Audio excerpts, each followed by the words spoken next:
तो guys the राजा साहब movie का ट्रेलर आ गया है। ये मूवी मारुति दासरी ने डायरेक्ट की है, जो कि पहली बार इतनी बड़ी मूवी डायरेक्ट कर रहे हैं। इससे पहले उन्होंने तेलुगु सिनेमा में मोस्टली मीडियम बजट मूवीज और फ्रेश फेसेस जैसे ननी, अल्लू सिरिश के साथ काम किया है। प्रभास के साथ द राजा साहब उनके करियर का अब तक का सबसे बड़ा स्टार कोलैबोरेशन है। खुद मारुति ने भी कहा है कि एसएस राजामौली की बाहुबली से पहले प्रभास एक मीडियम रेंज हीरो थे और बाहुबली के बाद ही वो पैन इंडिया सुपरस्टार बने। अब तक हम देख रहे हैं कि आदित्य धर की धुरंधर सारे रिकॉर्ड्स तोड़ रही है, तो क्या ये मूवी उससे बीट कर पाएगी या नहीं, कमेंट में बताइए। आइए बात करते हैं मूवी के ट्रेलर के बारे में और देखते हैं कि हमें मूवी में क्या-क्या देखने को मिलता है। ट्रेलर में हमें बहुत कुछ देखने को मिलता है। ट्रेलर की शुरुआत प्रभास की दादी से होती है, जिनको भूलने की बीमारी होती है, लेकिन वो प्रभास के दादा को नहीं भूलती, जो कि संजय दत्त होते हैं। ट्रेलर से ही ये क्लियर हो जाता है कि संजय दत्त इस मूवी में विलेन है। वहीं से ट्रेलर आगे बढ़ता है और प्रभास एक महल के अंदर दिखते हैं, जो कि मूवी का सबसे मेन पार्ट है, क्योंकि मूवी की पूरी स्टोरी इसी महल के ऊपर बेस्ड है। मूवी का लगभग 80% हिस्सा इसी महल के अंदर दिखाया जाएगा। संजय दत्त, जो प्रभास की दादी के सपनों में आया करते हैं, उनको परेशान करता रहता है। शायद इसी वजह से प्रभास अपने दादा को ढूंढते हुए इस महल तक पहुंचता है। ट्रेलर में हमें बोमन ईरानी भी दिखते हैं, जो शायद किसी प्रोफेसर का रोल प्ले कर रहे होते हैं और ट्रेलर में वो किसी को महल के बारे में कुछ समझा रहे होते हैं। देखने से लगता है कि वो ये सब प्रभास को बता रहे हैं, लेकिन बोमन ईरानी जो महल के बारे में कहते हैं, वो मूवी के पूरे पॉइंट ऑफ व्यू को बिल्कुल चेंज कर देता है।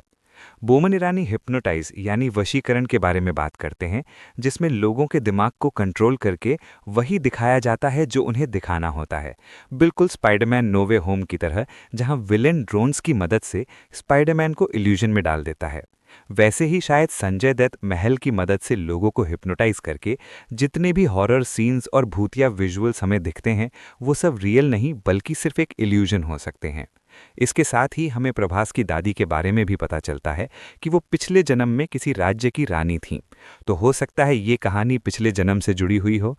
साथ ही प्रभास को भी राजा जैसे गेटअप में दिखाया गया है, तो ये पुराने जन्म की कहानी का एंगल भी हो सकता है।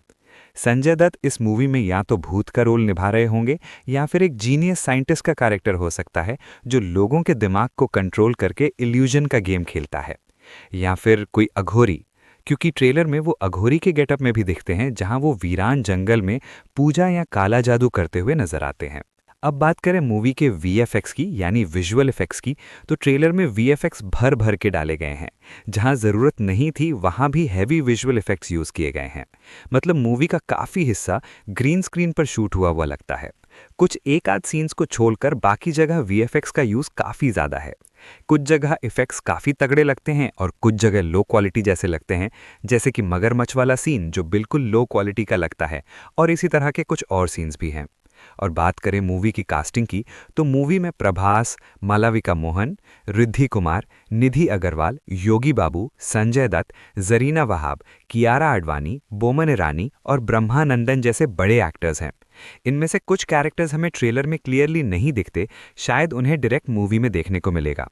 ओवरऑल ट्रेलर की बात करूं तो विजुअल्स ठीक ठाक लग रहे हैं, लेकिन स्टोरी भूतिया है या साइंस बेस्ड, ये तो मूवी देखने के बाद ही पता चलेगा। ओवरऑल ट्रेलर ठीक ही लगा। आपको ट्रेलर कैसा लगा कमेंट करके बताइए। मिलते हैं अगले वीडियो में, क्योंकि असली रिव्यू अभी बाकी है।